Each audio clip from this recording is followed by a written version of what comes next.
À la une de ce nouveau numéro de l'Instant Transport Express, le ministère des Transports annonce qu'il engage la préparation de la mise en concurrence des lignes ferroviaires Nantes-Bordeaux et Nantes-Lyon. La procédure d'appel se déroulera en 2020-2021. Une très mauvaise nouvelle pour le service public, les usagers et les territoires, selon la CGT. Le gouvernement ouvre à la concurrence les lignes ferroviaires Nantes-Bordeaux et Nantes-Lyon. C'est notre nouveau thème de ce nouveau numéro, thème débat, question, tout ce qui touche transport en commun.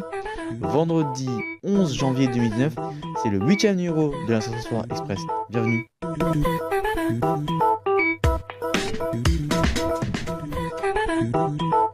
Bonjour à tous et toutes et soyez les bienvenus dans ce nouveau numéro de l'Instant Transport Express sur Info TV. Et notre thème de ce nouveau numéro, c'est le gouvernement ouvre à la concurrence des lignes ferroviaires Nantes-Bordeaux et Nantes-Lyon.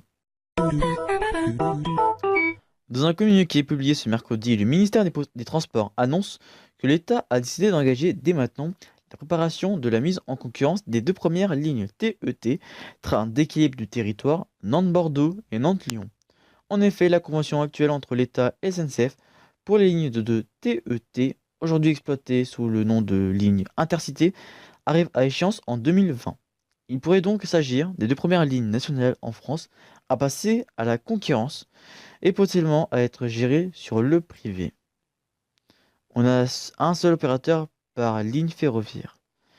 L'appel d'offres se déroulera sur la période 2020-2021, indique le ministère, et tous les opérateurs candidats pourront faire valoir leurs atouts et propositions, et le gouvernement a pleinement confiance dans la qualité des offres qui lui seront présentées. Le communiqué précise que cela signifie qu'il n'y aura pas plusieurs opérateurs ferroviaires concurrents sur la même ligne, mais un seul opérateur exploitant sur ces lignes, choisi par l'État au terme d'un appel d'offres. Le matériel roulant sera comme aujourd'hui mis à disposition par l'État. Les trains de ces deux lignes viennent d'ailleurs d'être complètement renouvelés, précise le ministère des Transports. On assiste au désengagement de l'État, CGT, cheminots. Cette annonce se fait dans le cadre de la réforme pour un nouveau pacte ferroviaire adopté en juin 2018. L'exploitation par l'opérateur qui sera choisi pourra débuter en 2022. C'est une très mauvaise nouvelle pour le service public ferroviaire. Les usagers et les territoires desservis par ces lignes. On est dans une position idéologique. On assiste au désengagement de l'État sur l'aménagement du territoire dans les régions traversées. Des entreprises privées candidates. Reste à savoir quelles entreprises se positionneront. La SNCF devant très probablement être candidate. L'état de dégradation de l'axe Nantes-Bordeaux, avec un trajet de plus de 5 heures qui conduit à un transfert des usagers du rail vers la route, est tel que je ne vois même pas quelle entreprise pourrait être intéressée par la desserte de cette ligne, estime Aurélien Hamon de la CGT Cheminots au Pays de la Loire. Le syndicaliste rappelle que les travaux de renouvellement sur l'axe Nantes-Bordeaux n'ont toujours pas commencé. C'est la fin de cette émission de l'Instant Transport Express sur Info TV. Merci à vous de nous avoir suivis. Toute l'info continue sur notre site internet infotv.fr.nf et sur notre compte Twitter groupe InfoTV. Allez visiter notre deuxième site internet infotvloisirs.fr.nf.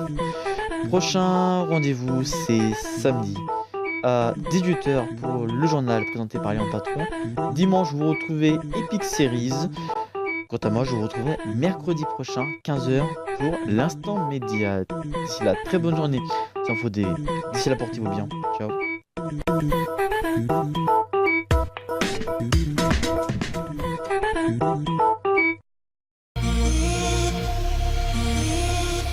Retrouvez-moi tous les samedis soirs sur Info TV, au sommaire du journal, de l'actualité, de la semaine et du jour, mais aussi des chroniques comme la météo, le top 3 des recherches sur Google, le chiffre de la semaine et votre reportage en graphisme ainsi que la Ligue 1.